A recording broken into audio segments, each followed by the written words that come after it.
Before we get into the video, I need you guys to do me a favour. Number 1, like the video. Also comment, let me know your thoughts on the story.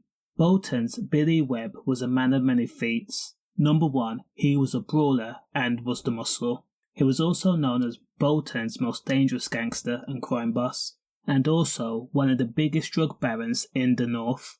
Now Billy Webb was just 42 years old and waiting trial for corrupting countless lives when he flooded the north of England with millions of pounds worth of coke and H. Now police says that Billy Webb and his crime partner / co-director John Barber had essentially held a monopoly for the coke and H trade. 83% of all coke and H had been supplied by Billy Webb's gang at one point.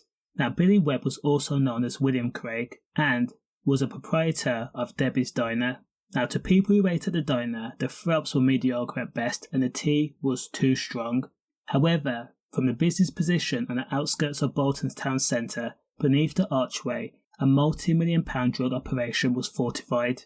Now Billy Webb controlled a gang, and that gang had sought to qualm any opposition that attempted to stop Billy Webb and John's operation. They used bats, blades, guns, and also had committed M's and put hits on people. Secretly, a lot of people held a grudge against Bolton's Billy Webb, mainly for the fact that he was allegedly linked to the cruel M of 5-year-old Dillion Hull. As I said, Dillion was aged 5 and he had been struck in the head in Bankfield Street, Dean, in August of 1997. Let that sink in, he was 5 years old when he was struck with ammo.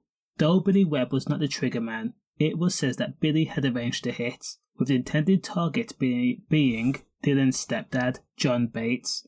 At the time, Dillion was walking down the street holding his stepdad's hand without a care in the world. Now John Bates and Billy Webb had been associates and on friendly terms. Billy attempted to bring John Bates into the fold. John declined the offer.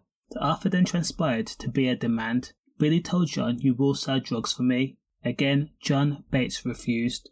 So, Billy Webb paid hired hitman 27-year-old Paul Swindon £5,000. Paul gleefully accepted. So, Paul put on a motorcycle helmet and found John and Dillion walking. Then he fired 4 times, striking Dillion twice and John. Now Paul was jailed for life for the brutal M, and of course the incident sparked national outcry.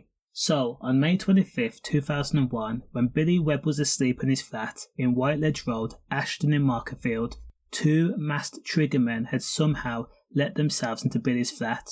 It was said that they used keys.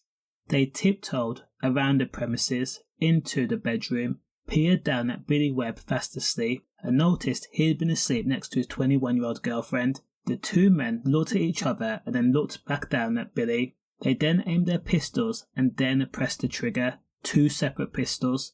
Billy was struck multiple times, and of course it proved fatal. Billy's girlfriend Helen was also struck. Now Brian Roper and Paul Swan were arrested and tried for the M after being told that they were part of a group that had meticulously and professionally planned the execution.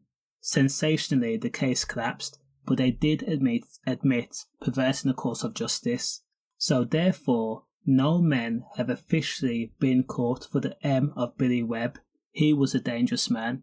Let me know if you want a full story on the Billy Webb and John Barber crimes that literally destroyed the North.